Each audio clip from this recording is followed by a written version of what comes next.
This is 88.5 Wfdd. The time is 4:18. Still to come, an early morning fire heavily damaged several businesses in the heart of downtown Lexington today. We'll have the details in our local newscast coming up in just over 10 minutes on All Things Considered. The following is a test of the emergency alert system. This is only a test.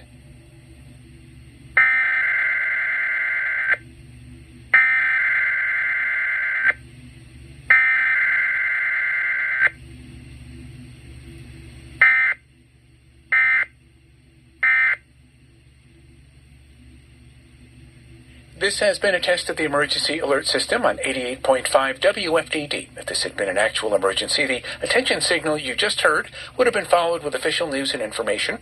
This concludes this test of the emergency alert system.